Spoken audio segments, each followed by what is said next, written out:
Hello and welcome to the A-Form Show. My name is Alan George and thank you very much for tuning in. Each week, we sit across from thought leaders and change makers in the architecture and design space of the GCC. We dive deep into their experiences, both professionally and personally, and share their valuable insight as to what makes them tick. Our goal is to add value to your day and help you navigate your own personal creative journey. Finally, the opinions and the views of the guest speakers are that of their own. They do not necessarily represent the views and the opinions of the show or the host. Before we get into the show, we'd love to give a big shout out to our friends at Inscape Education Management, based right here out of Dubai Design District. Inscape is a design training institute specializing in skill training specifically for the design and creative professions. They currently offer short courses in architecture, fashion, interior design, and graphics design. Inscape's unique training style is aimed at training individuals through design thinking methodologies, enabling them to process and generate real-life solutions with confidence. If you're a working professional, they got you covered too. In addition to the daytime courses that they have running, there are courses tailor-made for you with evening sessions. They provide working professionals with an opportunity to acquire new skills when it suits them. In a nutshell, you can earn while you learn. So the time is now. Pick up a new skill and add value to your workspace. If this is of interest to you, feel free to reach out to them on Instagram and Facebook at We Are Inscape UAE. That is, We Are Inscape UAE. Today's guest is Christine Reyes Espinosa-Erlanda. With meticulous attention to detail and a keen eye for design, Christine has spent over a decade at the award-winning practice Godwin Austen Johnson, more affectionately known in the region as GAJ. With projects all over the world, Christine has had a vast exposure to multiple cultural contexts, making her designs truly responsive and niche. As an associate at GAJ, Christine is responsible for providing design solutions from concept to schematic all the way up to the detailed design stage. She also develops project proposals, design guidelines, and plays a key role in client presentations. She is well known for leading, running, and supervising activities of the project team and ensuring successful delivery of the project at hand. More importantly, Christine also pushes green design across all levels of the project that she has. She's a keen spokesperson for bridging the gender gap in the field of architecture. In both flourishing and tough economies, Christine has been able to carve out her own niche as being a true all-rounder, someone who's able to quickly switch and wear multiple hats. In today's episode, we talk about her work experiences, getting out of your comfort zone, women in architecture in the MENA region, and many, many more. So without further ado, take it away, Christine. Right. That makes it official. Welcome, guys, to the A-Form Show. I'm glad you guys are having a really cool week. Christine just did a little dance in the background, guys. I was like singing along. Welcome. Right. So, Christine, you study architecture. Your first practice, your first job, if you may, was it here? Was it in the Philippines? The first job was while studying. I used up some open schedules that I have during summer. Going to the city planning, Manila City Planning Department, helping them out with what they needed in the office. I also went to my cousin who at the time was a contractor, and we started building villas. We call it villas in here, but in our place it's just G+1 residences. So at an early age of 18, 19, I have seen villas built up from foundation up. During summer season, that's what I do. But then were you exposed more to the engineering side of things? Not really. I had the architecture part because I started off with the planning.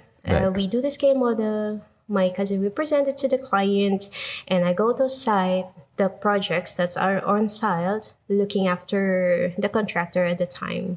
Nice. Just imagine a contractor saying, "Why is this young girl doing in here? What is she Yeah. looking at?"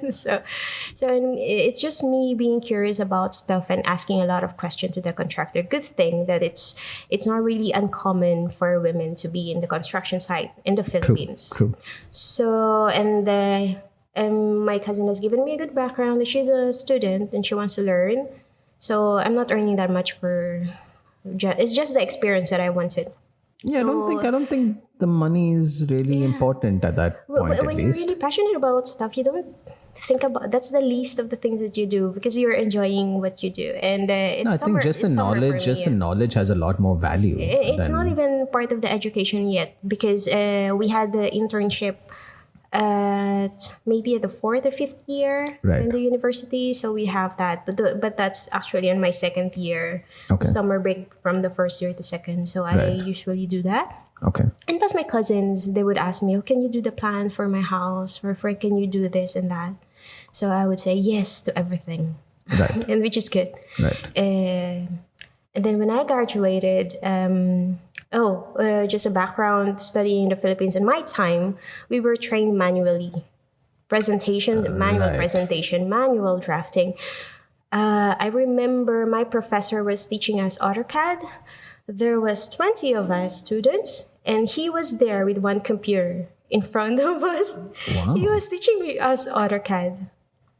Imagine that. So But then when was the first time you actually used AutoCAD? it's when I started working, and everything else is digital. Right. Okay. And I worked for a small boutique firm Right. who's owned by 3 partners, and I've told them my background, and I said, "This is what I can do. I can do design. I can do sketches, Right. and this is my portfolio. This is what I have. I had experience on site. I have experience in marketing as well. I've spoken to different firms prior to joining them, and then they taught me properly.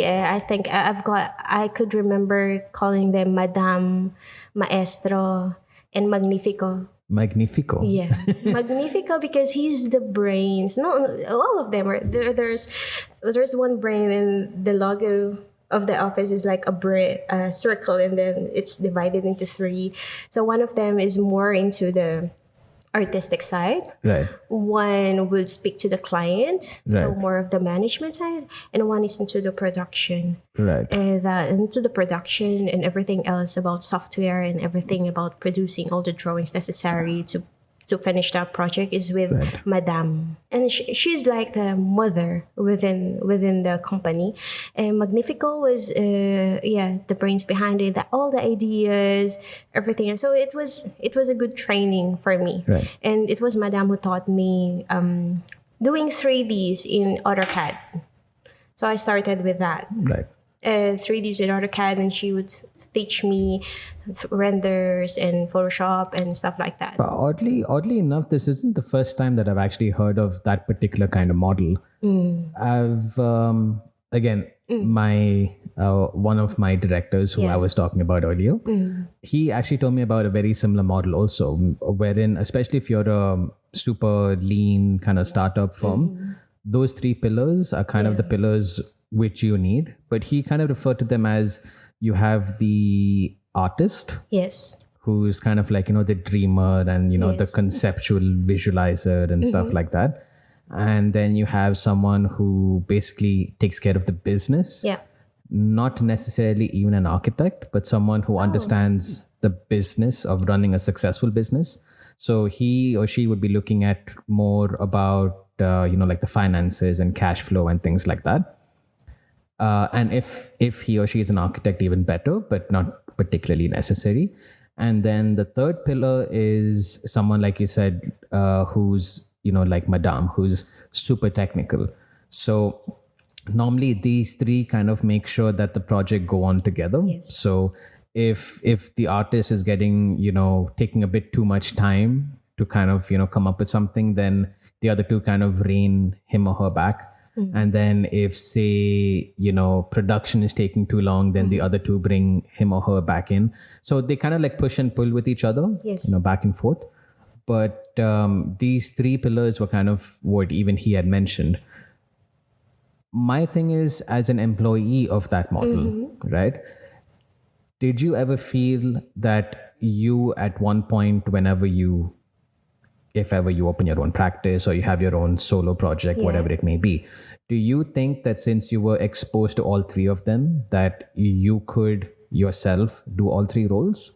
I think so. It's possible. At the moment when I was studying, at the moment when I first entered that firm, I really looked up to them because they're just in their 30s at that time. Right. But even though they're in their 30s, they're in a good position where they already worked outside of the country. They Right. had lots of projects working on and going on. They've Right. got a number of clients, and in me as a starter would say, how did they do that? And Right. they're very generous in telling me their experiences. And yeah, it's a good thing that they were just a few within the company, so it's not a big company, so I got Right. the experience from the very basic one, from external to internal, and speaking to suppliers and even the clients themselves. Yeah. It's a complete like all-round Yeah, development. it's a good for me. It was a good way to start my career, and knowing that at that age you can actually establish your name. And the way that things are designed that way is more contemporary and modern. Right. And we were actually doing not really big scale projects, small scale projects, but it gets built, which is really good. And the experience is really, really, really extensive. Right. And yeah, it works when they have it. And all of them are architects. So all of them were able to speak directly to client, and I at the background am seeing them and learning from them. Right. And they knew my background, and they knew how I'm passionate about architecture, and they knew that this is what I wanted to learn, and they're very generous about that. And they would say, "Okay, Christine, come here, and this is what you think." And plus, having all three of them. It does happen because Magnifico has his own business aside from architecture. Right. And Madame also is a director for a different company at the time, Right. Which is an international company. But I don't know how it happens, but she works for an international company. She has her own firm as well. So, It's quite common elsewhere in the world so for in that the to happen. Philippines, so in the office, it was just me, a colleague, and either one of the three. But Right. when we brainstorm, whenever there's a new project, you can actually see how things work, and it was Right. so exciting. The good thing about Madam is she worked previously in the US, Okay. so the culture that she has brought with us is like, okay, 5 o'clock, everything shuts off. It's another day tomorrow. Right. So we are tasked, or we're trained to do things from 8 to 5 and finish everything 8 to 5 and achieve the deadline you have within the day. Right. So the next day will be a different task. So that's what I've learned from Madame. And also she cooks nice lunches for us, and I love That's her always so important. much. It's always important. And she would give advices from personnel or whatever. Right. It's very open because they're also young. They're not into this stage that they're very eager to teach us. Is It's not just me. So. Is that something which is common to practices in the Philippines at that time? Well, not really. It's well, you can, for the next company that I went into, because I've been into three firms, four Right. firms, including Gaj. Right. So each company that I went into, it depends on how big the company is. Once the company is smaller, like the first company that I went into, it's much more personal approach, and Right. everything, all the questions and all the learning, you can get it directly as much as possible. Right. And plus the task that I get is much broader. Right. because I get to speak to suppliers, I get to call them, I get to meet them, I get to speak to the clients themselves directly. Whereas when I started working for bigger companies or international companies, you don't get to be in front of the client right away. Of course. Yeah. Definitely, because You're these are a much more bigger projects that we're yeah. aiming You're a for. s- you're a smaller part of a much bigger Exactly, wheel. yeah. So I think with the way the architecture works in the Philippines is that all the architects there are all eager to teach what they learn. It's not as That's if good. yeah. So experience wise, it's really good. I would say that, and even with the friends that I have who were taking architecture at the time or who were in the profession at the time we were in the Philippines, you would definitely say that the way they started their careers, they've gotten good mentors as well.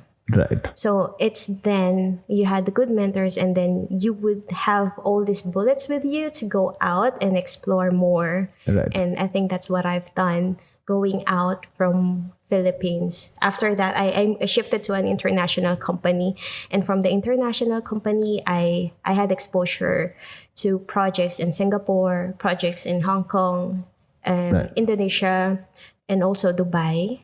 But I mean, if I may ask, I mean, Yeah. you can choose not to answer, but Yes. why would you look for an international firm? Because Just because everything seems pretty well, cool, it seems like when you were working in the Philippines. So why would you want to? Was it just experience, project size, anything like that, not or really. It's everything else bundled in personal reasons. My boyfriend then would be in here, so that's Barry, one. Barry? So it's everything else. Career wise, for architecture, since we're in the Manila and we're working on projects here in Dubai, that's when you get thinking, okay, that's a different level. Oh, so you were in Manila but working on projects here in I've, Dubai? I've got actually when I was there, I had 5 buildings which I designed and submitted as pre-concept, and it was approved. Five Wow. buildings in here. So not even I wasn't even here yet. And But the you were already buildings- working here in a sense. I'm working it, and the designs that I submitted has been approved to be built. Right. And then 2009 came in, Of course. and yeah, projects Every were on architect's hold. favorite year in this region. Yeah. So that's the thing. So when thinking about that now, when I said, okay, what made me decide to move to Dubai compared to other countries? Because Right. I've got offers as well to go to other countries. Basically, the last thing is the personal stuff. Now, the very first thing actually is the personal stuff, and the other countries I don't know anyone. And my father, who's very protective of me, and my family is very very protective of me. They did. Yeah, from the very start. And they would only allow me to go to a country where I have a relative. And thank God my brother is here and his family. So, yeah, he allowed But me that to seems come like a here. pretty fair requirement. I mean, it doesn't seem no, like it's a very unreasonable requirement. Because it's not the first time, but it's the second time that I'll be going out of the country for quite some time and not just a tourist. Yeah. So my father is very, are you sure you can really change your mind and just stay here in the Philippines? You have a good career here, just like what you Right. said. But I, for myself, thought that it's time to spread my wings out. I don't know. But it's a very good learning. I really had a good experience in the Philippines, and even up to now I'm still in contact with my previous bosses, and I speak to them, and yeah, I can message them anytime and speak to them about anything from personal to career advice to professional life, everything. I think that's when you know that you've actually contributed well to that company, when you can still maintain that. Yes. I think for me it's pretty much the same. I would say 4, 5, like 5 out of 6. I can still probably call like anytime today and be There's like, this special one, yeah. yeah, He and I are kind of different people. Let me just leave it at that. Different strokes for different folks. But I think it probably ends up with my personality as well. True. Even when I go out and meet, for client presentation, I ended up the client ends up. Some of the clients ends up telling me about their personal life at the very first day that we Oh my met. God, each other. It's like, Christine, let me tell you. yeah, exactly. So it was like they would tell me about their families, their kids, and it was like it maybe is something in with me. I don't know that they get comfortable speaking to me No, about maybe stuff beyond what is. maybe it's an I energy don't or a know. vibe that you're putting I out. think so. Yeah. Maybe. I mean, there's just some people who just are by nature very approachable, very open, and that's Yeah. probably what you're giving off. So, maybe am I? I don't know. But I mean, clearly something's happening somewhere. yeah. So yeah. So that's where I started All right. with architecture. Good background, good mentor. So now I think it's probably just my turn whenever I have interns meet anyone that I would say, Right. okay, I came from good background with good mentors helping me along the way, and where True. I am now, it's because these people were behind me, and these people taught me a lot, and these people taught me how to be humble. Yep. And yeah, I think you go a lot of places when you're nice and you're humble and you're true to yourself. One director that I until now I keep in contact with is David. Yeah, my first son is named David. Yeah. Is it because of the direct? Not really. I really love the name David. Because that would be some serious employee loyalty right there. Not really. He was he liked it when we told him, okay, our first son is David as well. But he's really good. It's the first time that I've spoken to him when I applied in Architectonica. It's an international company, and it's a huge company with different companies around the world. Okay.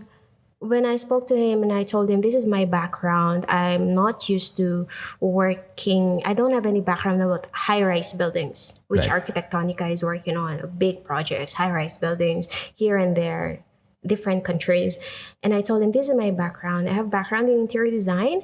We do interiors. I've got background in architecture as well, but low-rise buildings, Right. maximum is 4 stories. Right. Wine bars, retail spaces in malls, retail shops. That's the background that I had with the first firm that I Right. went into. And what did he And say? he mentioned me that I couldn't forget is that whenever you have questions, just ask it. Be able to ask questions. That's the Right. only way that you will learn is True. to ask questions. True. Agreed. So that's something that I have in me up to now. So I don't get shy. I don't shy away from asking questions that I don't know.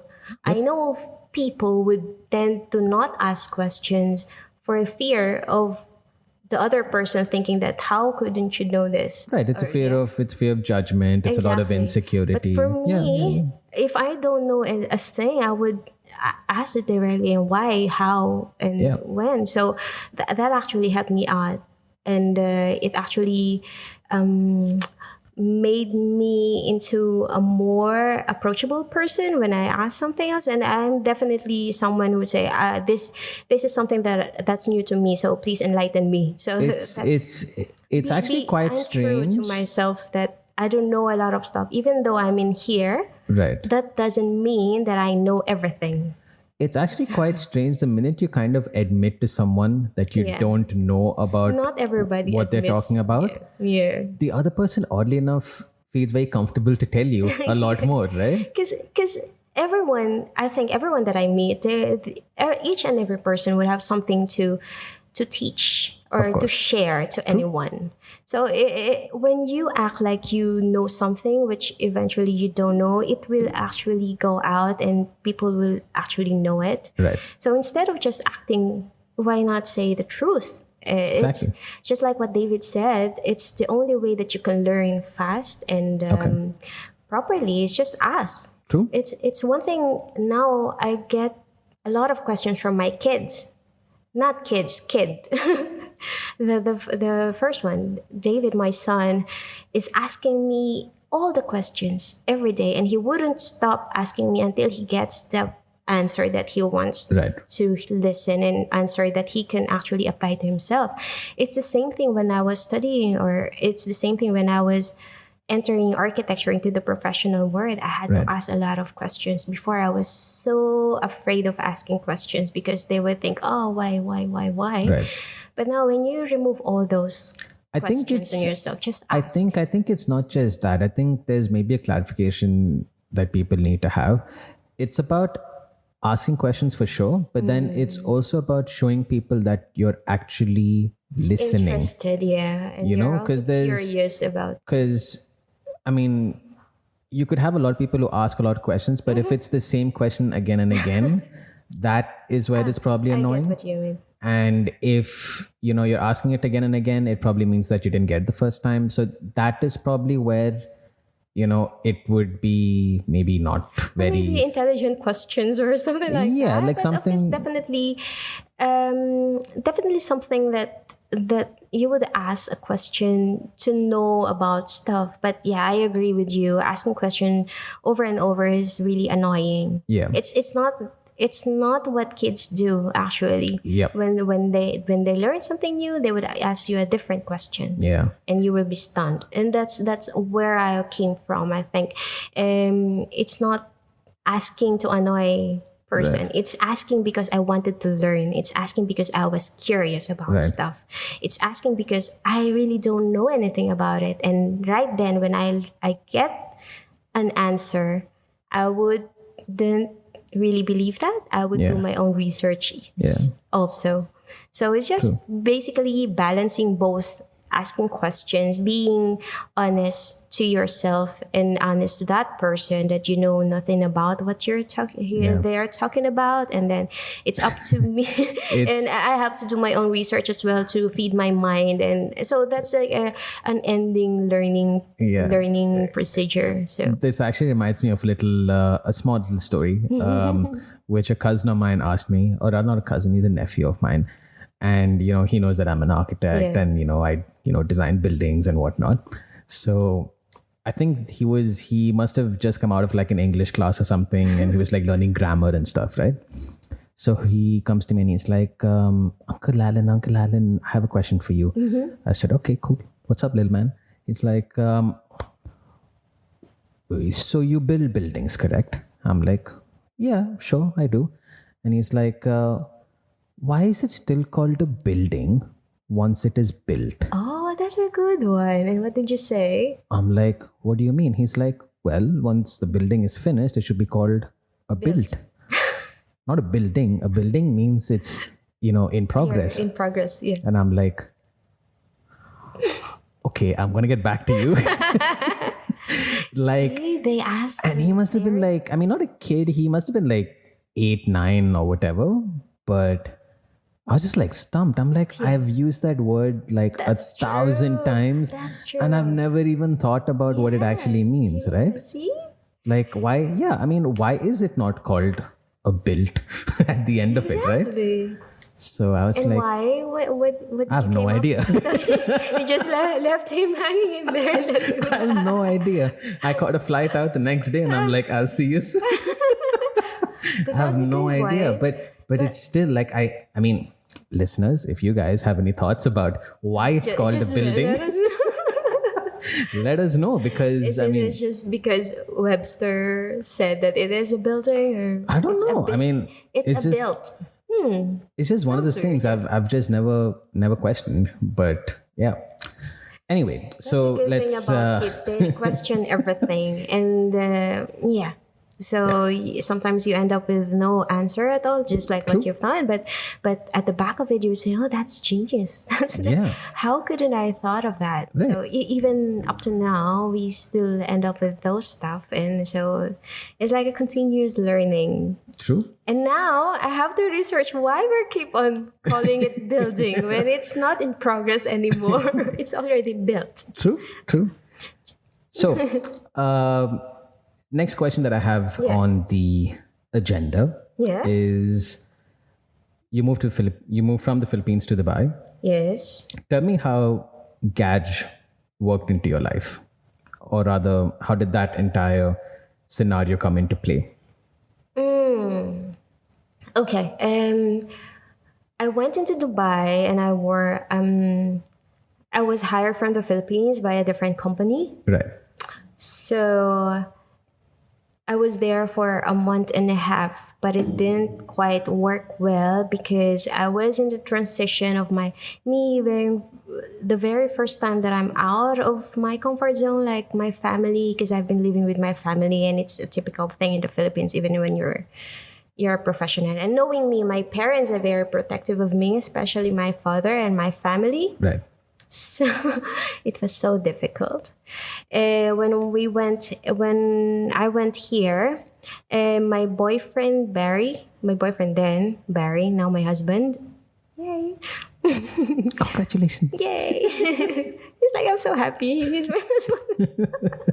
Oh, he will be so happy hearing that. Anyway, but yeah, when Barry is also an architect. So yeah, with that first company, it doesn't really work for me as I've mentioned, the previous company that I've been into, the camaraderie within that company is very tight, and the director were close to the director, and you can actually ask and directly. But then when I moved to another company, they were very, very segregated, and it's not really close as to where I came from. Right. And yeah, somehow it felt so different because it's an engineering company. Right. So shifting from architecture to an engineering company, it's quite Not the best. it's not the same though. Yeah. The feel is not the same. So I was actually considering going back to Philippines at that time because I can always go back to my previous company. And True. they were telling me, the director is even telling me, your table's still here. You can always go back anytime. But it's also at the same time that we saw gadgets open for positions are open with Gaj, and there are lots of projects. Then just imagine at that time, the newspaper was about 2 inches thick. Yeah, I remember. And you've got yeah. 1.5 inch thick of classified ads. Yep, I remember. Remember that time? Yeah. And it's like here and there, construction here and there, hiring here and there, different companies. Everyone else is in here, and Dubai was really, really, really booming, and True. it's like buildings here and there. So it was that way we went to Gaj, and when I went in there, the old office was in Lamsi Plaza in Urumeta. It was a humble place, and everyone else were all smiling, and you get to see people. They actually spoke to me, and I thought, oh, okay, they might be just here and not. I actually felt that they're not as established as they were, because I don't have any background about Gaj. Well, all I knew is that they are hiring, and I want to get in, because if not, I'll be going back to Philippines. And when I got in, a person there who I work with now, he welcomed me. Oh, hi, hello, and they were so friendly. And right then I felt, okay, this is nice. And even the partners, they were the partner who interviewed me. And when I showed my portfolio at the time, when I went into interview, I had all 3D rendered images that I've done. Right. Which at the time, I think for me looks good. But comparing it with what they have now, it's different. But I've hidden all those manual sketches, all those watercolor sketches, color pencil sketches at the back, at the really, really, really bottom of the portfolio. And then during my interview, they were browsing my portfolio, and everything else was printed. It's not in iPad, it's not in laptop anyways, that time. Right. So, and then they got into 2 pages of that watercolor and hand sketch, and I was like, who did this? I said, I did. This is the work. It is my portfolio, so. Yeah. So, and they said, are you sure you did this? And who designed this? I did. I was a design associate for this company, and so before here. And the partner went out to go to outside of the meeting room, and then he came. Okay, we will call you, and we will be in touch with you. And then the next day, I said, okay, you're hired. Wow. And it's not because of the 3D renders. It's because of the sketches that I was hiding at the bottom of my portfolio. It was amazing because I thought moving here, moving from where I came from in the Philippines, where at that time we were into 3Ds, and clients there were so excited seeing 3D renders and all this animation at the time. And me coming there thinking that the traditional way of presenting, like the manual sketches and watercolors, doesn't make sense, or is very old time. Right. So it's not something that the international market will be into. But apparently when I joined Gaj, it was something that most of the clients at that time were actually looking for, because you get to see a lot of 3D renders and not much soul within that presentation. Right. So they are still looking for manual designs and manual sketches. I think you've touched upon a very interesting topic, because I get a lot of students who also come to me and they say that I'm not good at 3D Max, and I'm not good at Revit, and I'm not good at modeling and rendering and stuff. And then they say, but then if I don't have those things, how would my portfolio look? How will I actually compete in a place where people have hyper realistic renders out of year 4, for example? That was my thought when I started. And I would actually tell them that there is a value in hand rendering, there is a value in hand sketching. However, I can see why they would think that the renderings, the computer renderings were more important. Yeah. But what I constantly try to explain to them, and hopefully to the listeners that are listening, is that think of it like manual driving and automatic driving, right? If you know manual driving, you can drive an automatic. But if you know only an automatic, you can't drive a manual. That's true. Right? So I see the whole sketching side of things, like hand renderings, watercolors, design thinking while sketching, all of that, as basically manual driving.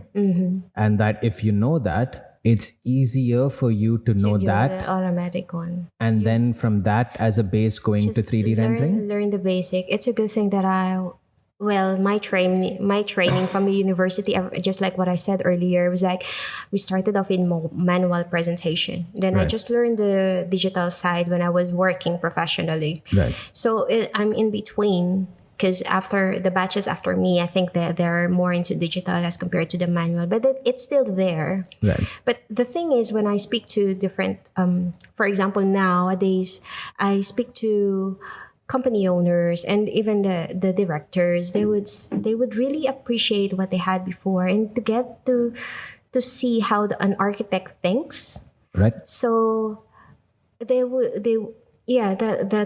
may be the reason, because they saw initial sketches, pre-concept sketches, like it shows process. It shows the process. It shows the ideas. It comes out of it.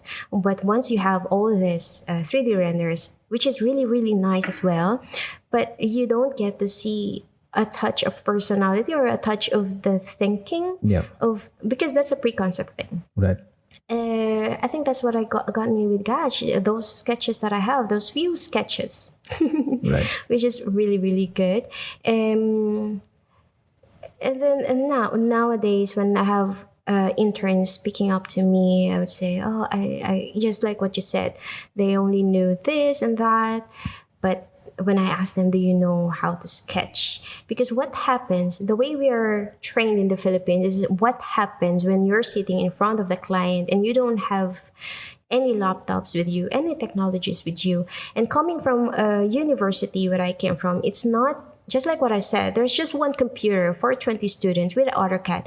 That means my university where I came from is not the finest university with all the technologies of course. So we were trained to have be the best of what you have. You get the best of what you have. If you don't have all these technologies, then how would you present to the client? What's the simplest form? So you sit down and speak to your client and draw what they were thinking, and then at the same time have the clients input their ideas, which really happens till now.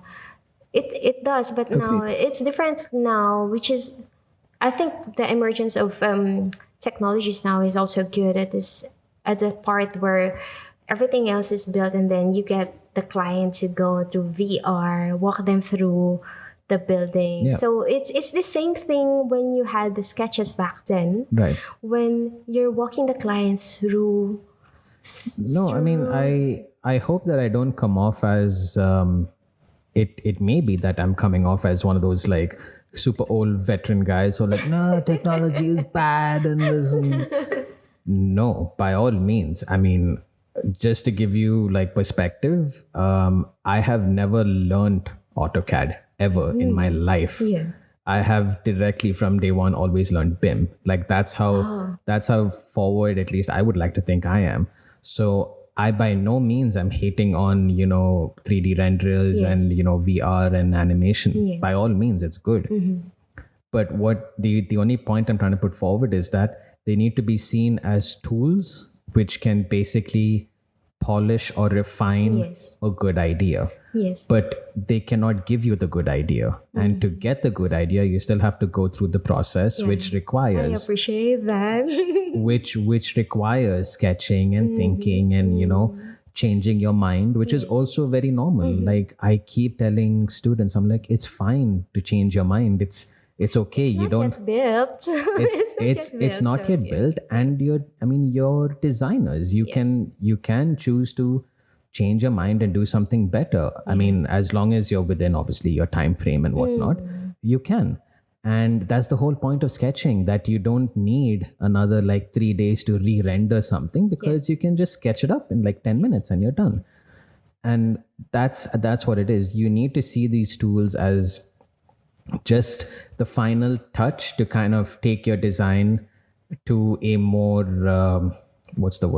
to kind of make your design look more finished, Or more even presentable. as well, since I'm into both, I'm not 100% into sketching. I'm not 100% into digital. I'm into both of them. Whatever works for the architect themselves. Exactly. Whatever would make your life or the process easier, especially nowadays where your time frame is shorter as what we had before. Right. And the client requirements are more as compared to what we had before. Right. So it's for us as architect to be able to select which one works for us. Right. So I think it's good to have all those digital technologies that we have now, so that you can actually focus yourself on much more important tasks. So for example, you don't have to draw each and every detail within a door, each and every detail within a window, because that's automatic that you can actually add in. True. Yeah, your families could be added in your building. So you don't have, but if it's manual, then you have to go through one dot, one line. So at least something that works easier for you to achieve your goal at the end of the day, or to achieve the deadline that you have, or you have to. Right. So I'm into both. That's where I stand. So No, I mean, appreciate I think as long as you know what works for you and what that's doesn't. true. Again, the crux of the matter is that it's supposed to help you. That's true. It's not something which you can either have or not have. It's just supposed to be like a guide or a tool that's basically helping you. That's all. Oh, going back to the question that you have, what's the difference from when I shifted from Gaj and my experience in the Philippines? Before in the Philippines, I had to work on projects in Singapore and in Asia, Hong Kong and Indonesia.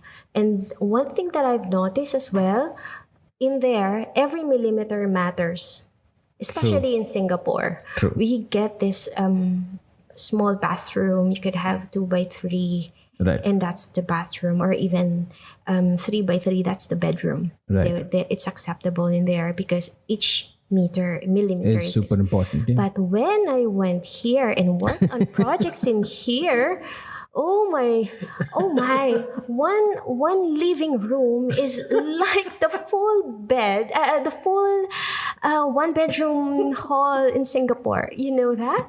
So I was Yeah. amazed by the amount of land that I have in here, and I was yeah, it's shifting my mind up to what will I put into this living room. Yeah. As before, I was designing living rooms where you had the sofa, three sofa, and the TV, and that's Yeah. it.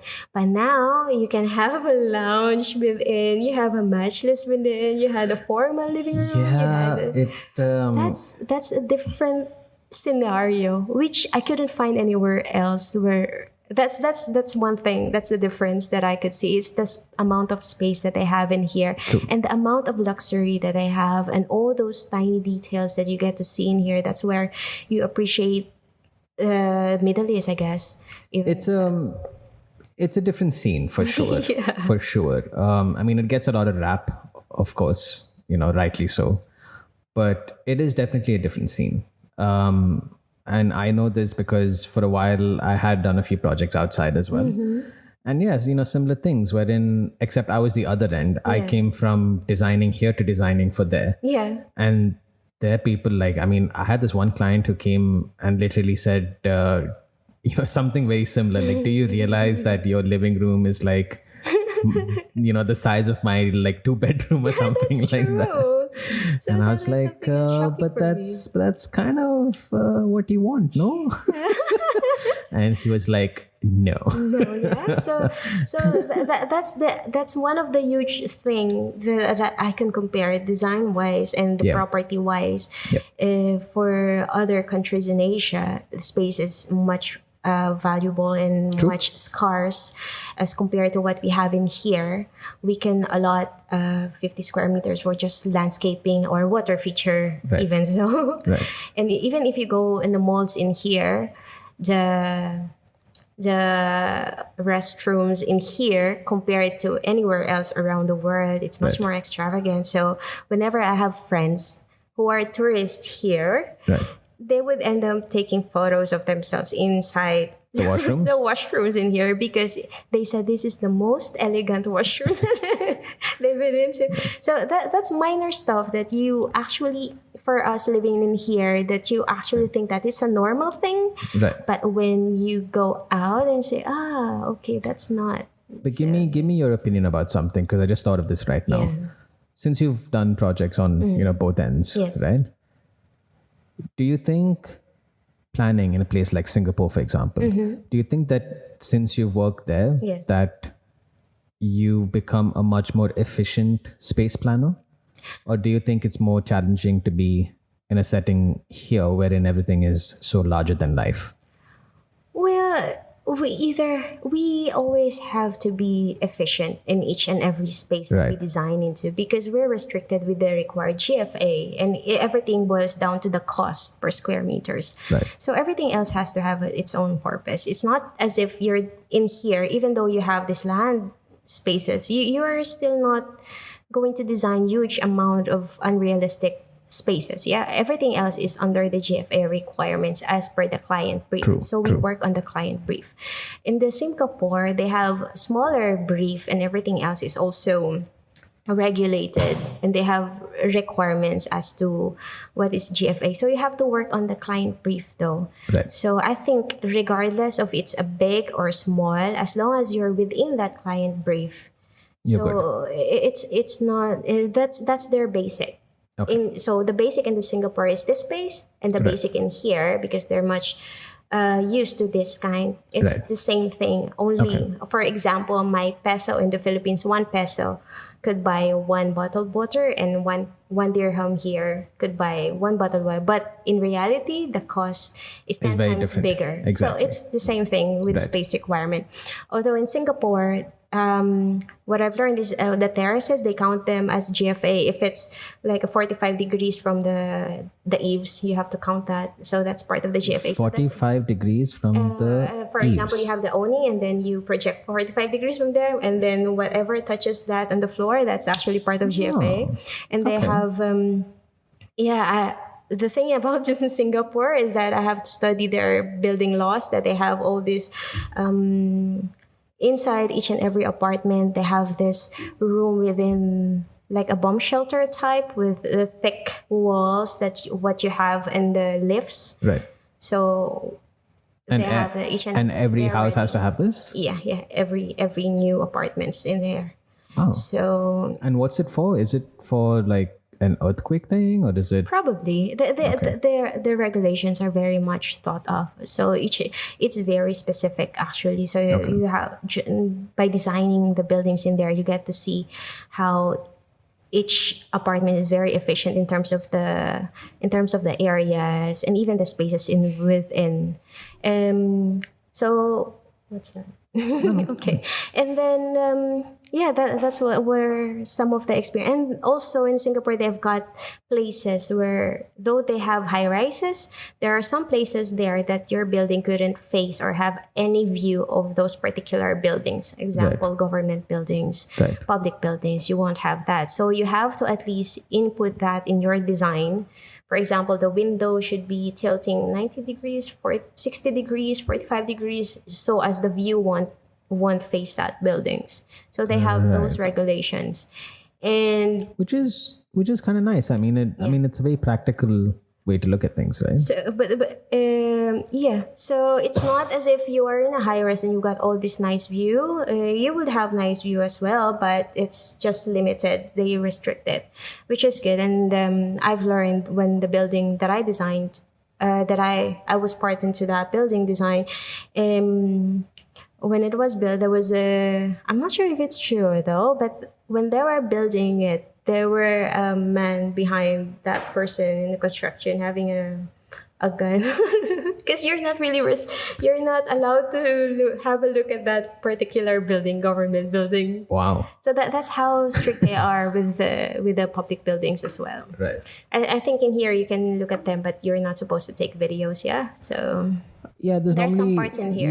There's normally no recording, no photos, that kind of thing. It's the same thing with those buildings, but it's in the regulations. Okay. So everyone could read actually, and the regulations are much more fitted with the small land.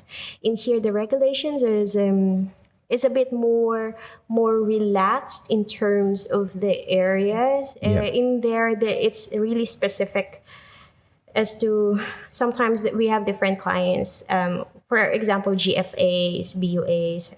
BUAs would be the same, but GFAs, there are clients who have different way of how to compute the GFA. Exactly.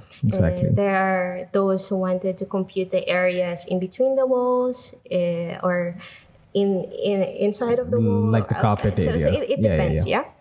So but for Singapore, it's regulated. Okay. In the Philippines as well, it's regulated. Anywhere else, but in here, it's just that they have this much space and. True. No, sooner or later, I mean, I'm sure that will also change. If there's one thing that Dubai does well in this sector, is that they're very adaptive. Yes, exactly. In the sense that they're constantly making changes, which some people see as a bad thing. I personally see as a good thing, but change is a good thing. I think it's always a good thing. It's when you know that something is maturing. Exactly. Yeah. So you change because you got to see something that is better. Exactly. It's not as if you're gonna change for the worst. Exactly. Yeah? You change because you got to see that this worked for this country, and that's a good thing. Yeah. Correct. Cool. On that note, we'll take a short little break and we'll be back right after this. Anything you want to say to our listeners, Christine? Keep tuning. Hope you're enjoying. No. Hope you're learning from my experience. All right. So we'll be right back after this. Mm-hmm.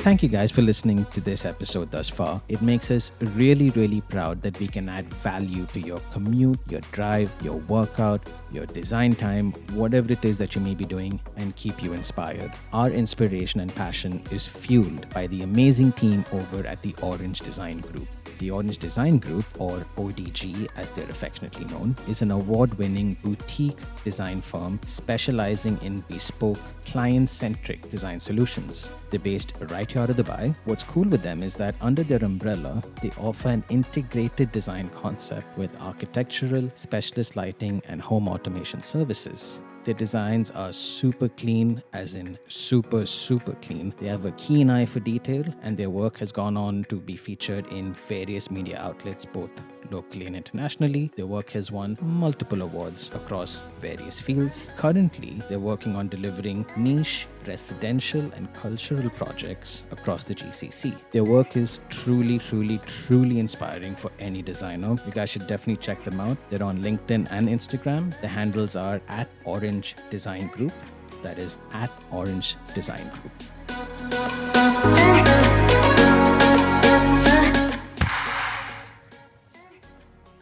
And we're back. Hello. Hello, we're back. Welcome back. Right. So we're back after that short break. So, Christine, Yes. question that I have for you, which I'm pretty sure is going to shock a lot of people who are listening now. How long have you been working at Gadge? I've been with, I'll be with them 11 years next year. 11 years. Next year, yeah. And I'm assuming that in those 11 years, you've grown progressively. Definitely. Okay. And up till now, I'm still challenged All each right. and every day. Okay. Because a question that I have for you, which again, I have been thinking about, is that how do you know you're ready to make that transition from, say, someone who's mid-level to, say, a more senior position? How do you know that you are ready for that change? Well, mid-level to transition to a senior level, it's not something that you would, in my case, I had to see myself in that position first. Okay. Internally, but it's not something that I speak of a lot. So I put my shoes within theirs whenever I see how they react to things and how they speak to clients and how they do their decisions. I learn from that. So that's it. So you have like your own internal kind of checklist. Internal objectives, of course. Since I've been with them for 11 years, yeah, and I've told you that earlier. And when I came in, I would always think, oh, what if I could be this and what if I could be that? So at least some goal that you look up into Right. and work on into. So it's not something that has just been given right away. It's lots of hours and time and hard work and polishing the way you react to things, the way you speak into things, the way you think, mostly the way you think and the way everything else does work. And if you see yourself as someone, if you see yourself that you can actually give more of what you are tasked to or what you are in now, Right. for example, an architect joining into a company, and if you get to see yourself, just imagine what you will be, or just imagine yourself being that position, and eventually everything else will fall down in that position, or everything else will work. I don't know, I believe in the law of attraction. True. So, and I've been practicing that and I've been following that. So it actually worked.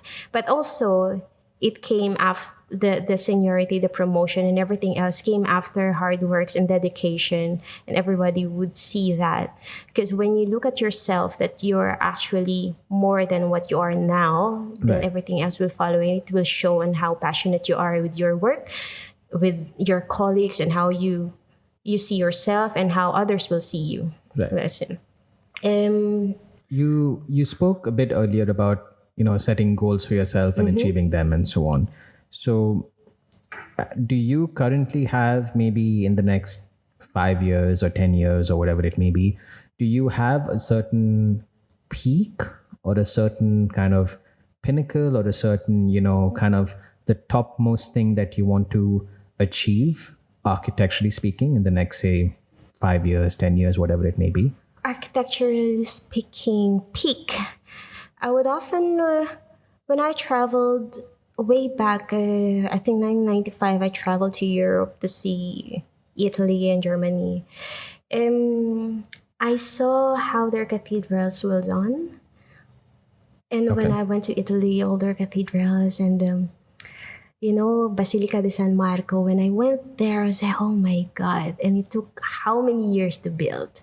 I think that's the pinnacle. Like, Some of to them are build still being built. Yeah, I mean, exactly. Barcelona, case in point. Just imagine the effort of the architect who thought about that. I think that's, I don't know, I haven't done religious buildings yet Okay. up to this moment.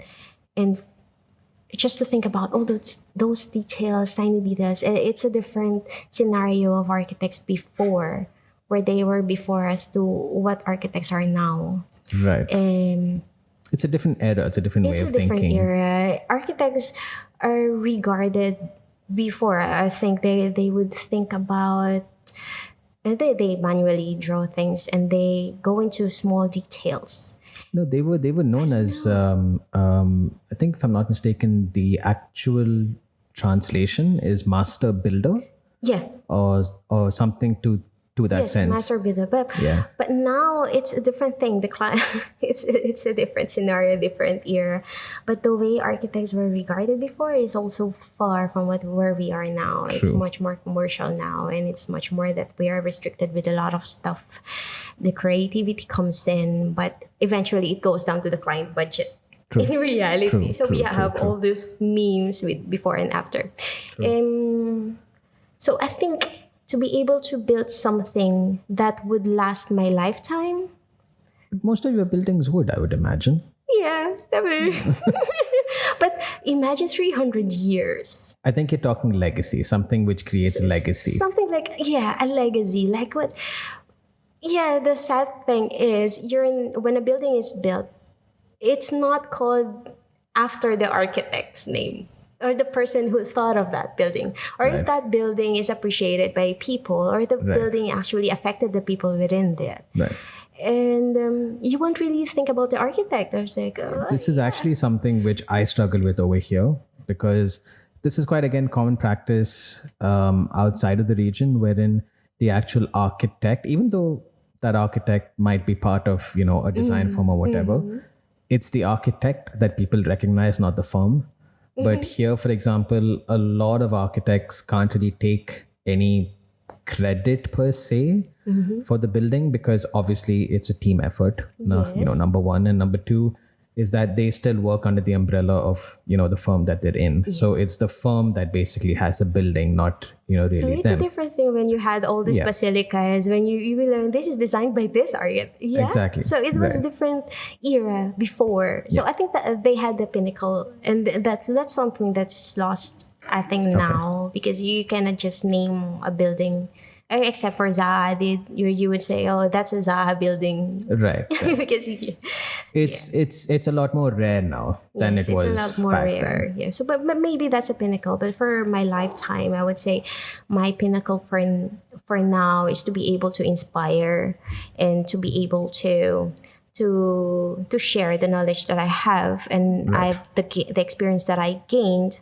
So I think the legacy not only lives within the buildings that we design or the buildings that we built, it also transpires through the people we touch through along the way where we are now, the interns that we touched, and the clients that kept on mentioning our names. Oh, I met this, just like earlier discussion. True, So true. I think that's where it is now.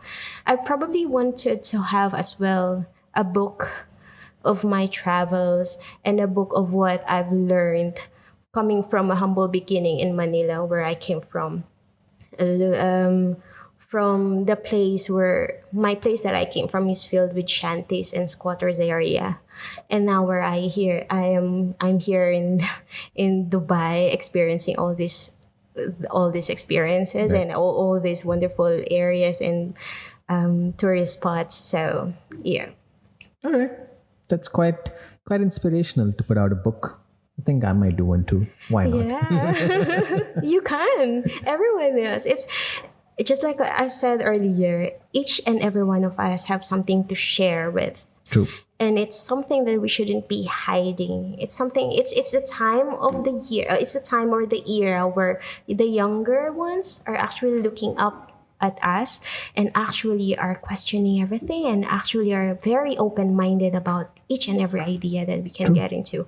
The more ideas that we get out, the better that we reach a lot of people, and the better that you tend to mentor not just people here within the Middle East, but since it's a podcast, you can actually reach someone at the end of the world, which is really good. This is something which I think about a lot as well, because I get told by a lot of the guests who come on, saying, what if someone's listening to this podcast, like so many miles away? Yeah. They're more concerned about context. They're like, will they actually understand what we're talking about? Because we're talking about something so specific here.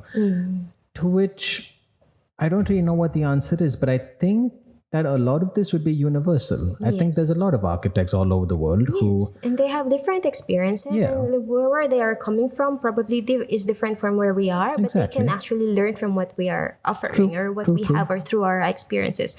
That's why each and every one has something to share, and I think we owe it to the world where we live in. It's just share what you have so that the future for the kids and everyone else that's gonna live within the world will have a better place, or will have a better understanding of, okay, the people before had this and why not this. So it's like a continuous evolution, and now we're part of this community that affects how people live and how the people will live. Right. So we just owe it to everyone else to educate and tell them our experiences and our knowledge. So Okay.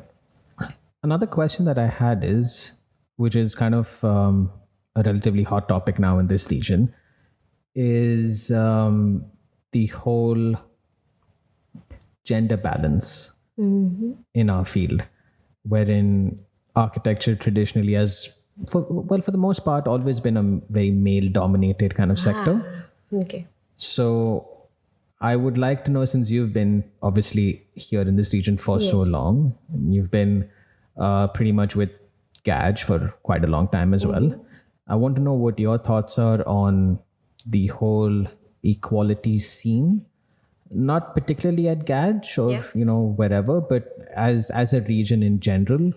Probably if you could tell me what you think, where it was, where it is now. Yeah. And do you think anything could be done to increase it or, stimulate it more? Yes, definitely.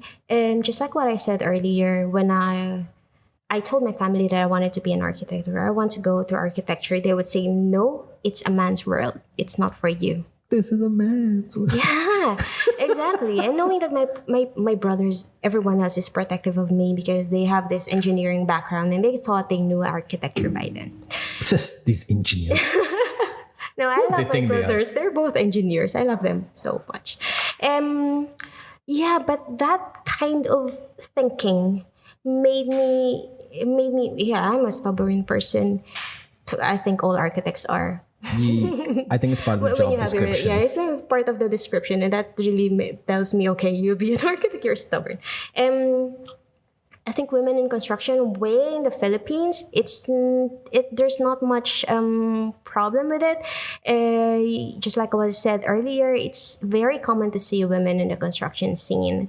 It's also common to see women way back in the Philippines having the senior position. So there's no problem with that. It's just that when I came in here, it was quite difficult because you were regarded not to sit on site for quite some time, or you just allowed. For example, you've got site architects, but women who are actually in the construction working, being a plumber, all the stuff. I've never understood that. I'm always told that, and I've seen it happen, but I've never understood why there was this whole discrimination against women on site. Maybe it's just a small step. Middle East is quite doing great now with the changes that has where the scene for women before and what we're seeing now. There has been steps that has been done, and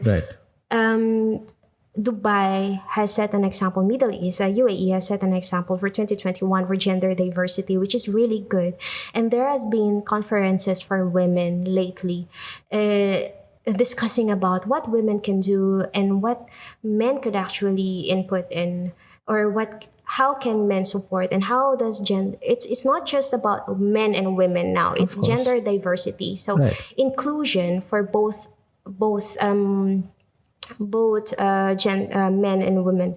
So it's when I had this when I spoke to one of the speakers in the summit. It's the problem is when you highlight that it's women in construction, Right. because it's like you're highlighting one particular gender. Right. What we should be promoting now is gender diversity. Right. It's not specifically women, it's not Right. specifically men, but to have both included in. The baby steps that has been done is really good. And now I think what could be done is for all of us to speak up. And have men like you support women as well. To have that inclusion workplace community wherein example, it's been scientifically proven that whenever you have a decision and you have different genders deciding on anything and everything is inclusive, that means you got a better result out of that. Of course. So yeah, I think You're right. I don't it's think. doing great now. We're in the we're in the position where we are able like now speak to and listen, being listened to, which is True. good. It's not a, we're still the women Yeah, I think- particularly they're much more outspoken now, which is great. Yeah, I think And you're men are right. listening, I think it's more about. I mean, I never thought of it that way. I think it's more about diversity. You're Yeah. right. It's not not. about men or women in the Right. construction. It's Right. both having inclusive working environment. That's it. Right. So, True. So then that kind of brings me to my next question, which is again more so, I mean, these are kind of, you could say, targeted to you because Yeah. I'm sure there are a lot of people who maybe think about this, but maybe it's one of those things wherein don't really want to ask it because you don't want to hurt any feelings or whatever. tell But me this is now. something that I think about, which Yes. is one of the questions that I wanted to ask you when I knew you were coming on, which is I struggle with work-life balance. And I would say that I lead a relatively uncomplicated life in the sense that I don't really have a lot of dependence on me, and my family is still here. So if someone like me is struggling with work-life balance, how does someone like yourself, who is, a wife, a mother of two, a homemaker, and a professional architect, how does someone like you deal with work-life balance over here? Oh, wow. When you say it, it sounds as if it's an You're Superwoman? unbelievable deal. Because you are, most likely. But surely there's no secret to this. I've got a wonderful husband who supports me. And he's also an architect. So there's no question in what I go through. He understands what I go through. And it's not just me. I think a lot of women who are passionate about their work, regardless of what profession is, when you like something, you would really do everything to get that, or to be in that position, or to be in that profession. It doesn't matter where you are coming from, or it doesn't matter if you have 10 kids. If you have something that you like to do, or if you're passionate about it, you would really spend time on it. So that's me also being an architect. My kids would be my inspiration for my profession. It's not the other way around. My family is still my priority all the time. I said everything else could just stop, and my family is my family.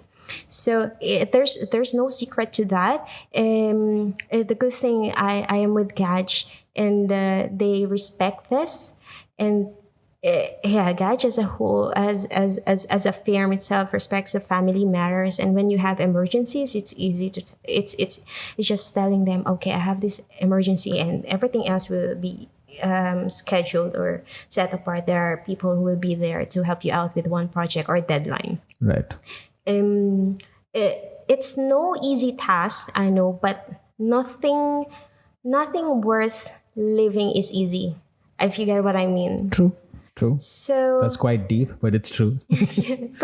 but you actually worked hard, or you actually work smarter for things. Like, for example, before I would have all the time for myself, or all the time for me and my husband, and if we don't have any plans over the weekends, it's okay to be in the office. But Yeah. now I have two kids waiting for me at home. Yep. So I have to schedule and be very organized with what I have. I look at the deadline and arrange and schedule everything, and be efficient in each and Right. every hour that I spend to in the office, because I have two kids waiting for me. That's it. Right. And my husband, as an architect himself, is like a give and take thing. If he has a deadline, then we will talk through it, and if I can go, and then I'll be with the kids. And if Right. I am the one who needs more time, then he will be with the kids. So yeah, and sometimes there are times that I have to bring in my kid, and I will give him some work to do. But not really. I'm kidding about that one. No, it's true. I mean, No, I know it's true because I've been in offices wherein kids are I've there yeah. I mean, during you know, office hours. No, I don't think so. no, during office hours. I mean, like, I mean, especially if there's like a deadline and you know My we're kid pulling. would think about God as a huge play area. So Yeah, so that's- it's not. It's not be happy having him there, but my husband will be there, so he will be looking after the kid. But yeah, I think for him to be able to see us work our way, and to see how things are within architecture, and how time consuming each and every drawing takes time. True. Yeah, it's just more of the understanding. It's being a mom. Whenever they say you're a mom, and it's how do you manage things? And I said, I honestly, it's just basically trying to organize things, just like what motherhood. It's a good thing between women. You can multitask. It's a natural Right. gift that we have. Yeah. We can multitask, and in our minds we have things. After one task, you have another task ready Right. to go. So that's like ticking off each and every task. Mothers are like natural project managers. I know, it's just amazing. And when I look at the things that I've done and what I was doing, just imagine when I was on my maternity leave, I was breastfeeding my nursing my baby, and I was studying, because I thought, okay, I'm just waiting for my kid to finish nursing, so why not study? So I'm studying So online. was this like a okay? Yeah, It's it an was online course offered by Harvard. So Okay. I've taken that during my maternity leave, and once it's done, I got my. Wait, hold up. You were studying during your maternity leave? Yeah, I did. I was, yeah. So I told you, I'm See, not nerdy. I'm not even a woman, but like as a man, I'm like, you should probably chill out a bit.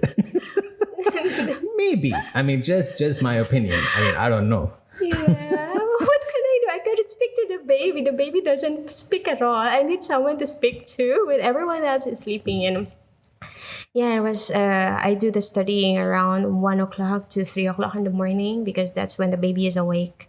Right. So it's just. I think the secret. Yeah. I think the secret is what you do after office hours. True. So in between that, what makes you go? What's your passion after that? I think that what adds up to the next day that you have.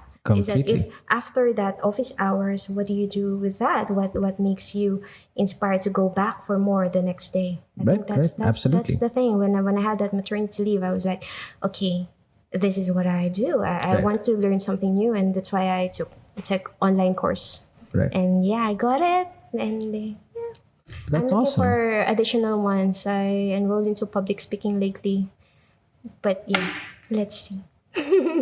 No, but that's really cool because that shows that, you know, for example, after you come back from maternity leave, you've not just come back the same, you've come back, for lack of a better phrase, new and improved even. Yeah, Because- you get to learn.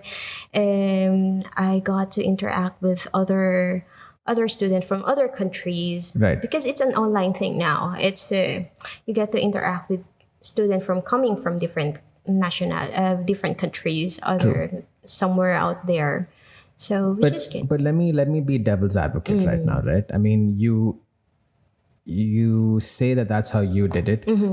Obviously, I'm sure it wasn't easy. It wasn't very I am easy. sure there was a lot of friction which you probably faced. So could you maybe then, for the women listening, right, could you maybe give a real life example as to when you actually made a decision for the family and when you made a decision, say, for the company, just so that they understand how in reality, when you were faced with a decision like Yes. that, what did you do? So I had a very difficult pregnancy with my second child. And then I was in and out of the hospital for directly 2 months. Okay. I couldn't eat. I couldn't do anything. I had a huge project at the time, and I'm managing a huge team as well. And we had a deadline upcoming. And suddenly, I felt so I couldn't do anything. I couldn't stand up. I couldn't drink anything.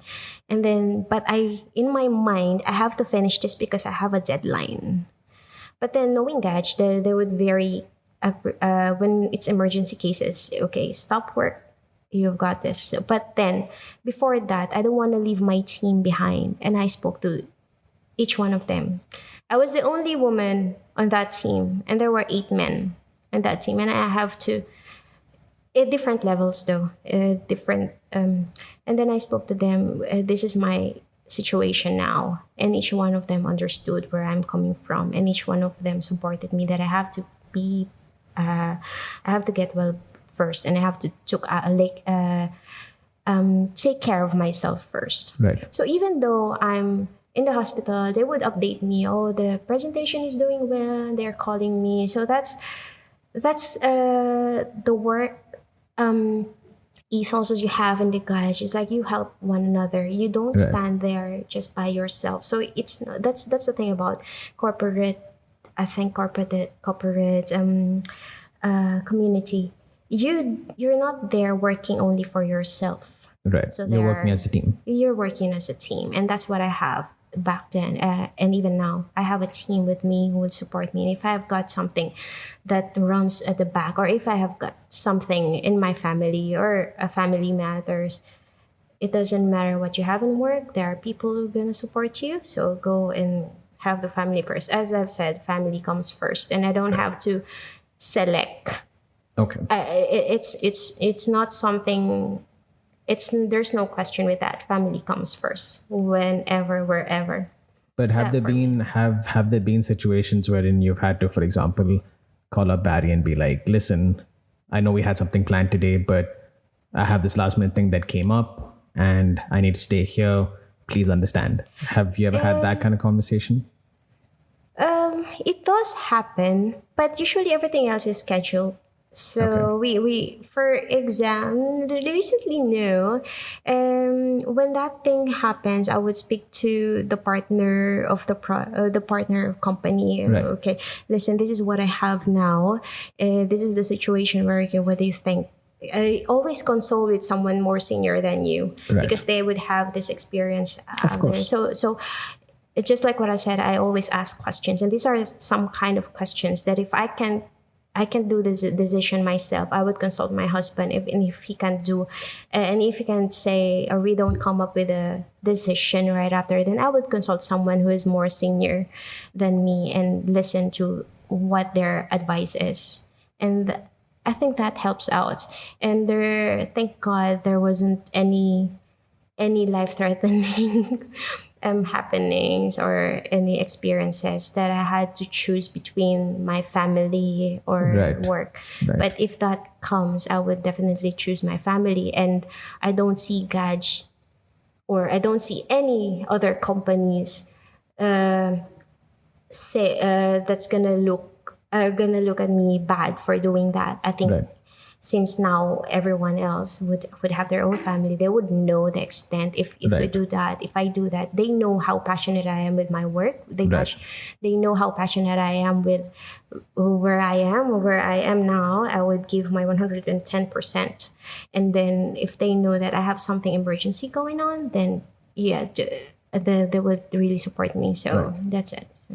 Okay. I think it's not something that you would question into. Even you yourself, if you have something with your family, you would tend to forget everything else. True, It's true, like, true. this is family matters, and if there's a very minor stuff that if it's an hour, for example, my son would have a presentation in school and I'll be at 30 minutes late, and that's okay. That's minor stuff. It doesn't affect life, or Right. it's not life threatening. But if it's something so important, then True. there's no problem about saying, okay, stop this and I'll go with my family. Okay. Yeah. That's cool. So, Christine, I think with that, we're nearing the Yeah. end of the show. Yeah. Is there anything you'd like to add? Yeah, I've written something about recommendations for those architects with the mid-level to move on, and I'm just going back to that one. Sure. I've written that to be an architect is no easy goal, but remember that anything worth having is not easy to get. If you have a goal, then make it possible and have all the reasons to achieve it. When you combine passion with your perseverance, skills, success will surely be the result. And always challenge the norm. Ask why not. Just ask why not. It makes the change. It makes a difference. And don't be stagnant. Move and continue to learn. Speak up, communicate, ask for advice, find mentors. That's how you learn through life, and not just within the career, but everywhere. And also, the most important thing is learn from the feedback. As I've said, feedback is the breakfast of champions. Wow. Feedback is the breakfast of champions. Yeah. Sweet. Right. So if you guys have any breakfast for me, I would love to receive it. I'm actually not a big breakfast guy myself. I think I should become one now. But that was really good. Definitely a different aspect and a different insight to the show. Was it different from the first one, the first interview? Well, I guess yeah. Did I redeem think, myself this time? No, I think yeah, because I feel like this time we're more. I feel like we were a little too generic maybe over there, but I feel like now we kind of got into topics which we really, really wanted to. So thank you very much, Christine, You're very for much welcome. taking time out Yeah.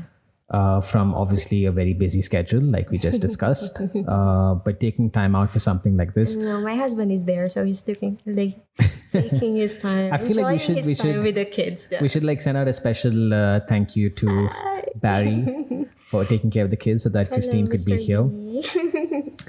And I'm sure that there's quite a few people who probably, having listened to this, have Yes. more questions for you. Definitely. Maybe because, maybe they're going through the same struggles or the same problems that you did, and they'd like, to get in touch with you. Where's the best place for them to find you? I actually limit my social media time lately, but if they really want to, they can contact me to Twitter around madam_architect Okay, Madame _ or architect. artist then for the art stuff that I do, and also with FB I have a Madam Architect. All right. Wherever you are and wherever you're comfortable having people reach out to you, we'll definitely have it linked in the show notes below. So Just let you me guys know. could have a chat with Christine about whatever's on your mind. Violent reactions to what I've said. Yeah, you may want to keep the violent reactions to yourself. Although I don't, I don't see anyone having any violent But reactions. I do hope that they actually learn from what I've gone through and from where I've been and from what I've explained to them or what I've shared with you guys. I do hope that you learned something from my experience. I think it's just very inspirational when you see someone achieve the things that you're only thinking about. And when you see someone else who actually achieves that, I think that's very inspirational. And I think that there's going to be a lot of people who will hear the things that you said today and feel the same, thinking that, oh, if she could do it, probably I can too. Anyone else? Yeah. So I think that's the whole point of the show. The whole point of the show is that if there is this one person somewhere who thinks, you know what, I think I can. Of course, you can. I think that's literally what this show is all about. Yeah. So, thank you, Christine. Thank you, Barry. Thank you, David, and the little one as well. All of you for contributing to Christine's life. And Also the nuns and priests and everyone. I grew up with them, so everyone involved in making this production. And thank you so much, Alan, for having me here. And it's really nice to No be problem. here. We'd love to have you again on in the future. We'll Thank you definitely so be in touch. much. And for you guys, we will probably get back to you next week. No, we definitely will get back to you next week. Thank you guys for listening. And yeah, we'll see you next week. Yay! Take care. It's a wrap. Hi, I'm Christine Espinosa-Erlanda, and this is the A-Form Show. Hey guys, thank you so much for listening to the complete episode. It means the world to us that you did. As you probably know, this episode, along with a host of many others, are available on all of your favorite streaming platforms. If this episode in any way added value to you, please subscribe to us and leave us a review. It really helps us get the show out there to a much larger audience. Feel free to share the episode with your friends, your colleagues, or anyone who may benefit from it. Meanwhile, if you'd like to get in touch with us, follow us on Instagram at aform.studio. That is at aform.studio, and send us a DM. That's it. It's that easy. All right, guys, this has been awesome, and we'll catch you guys next week.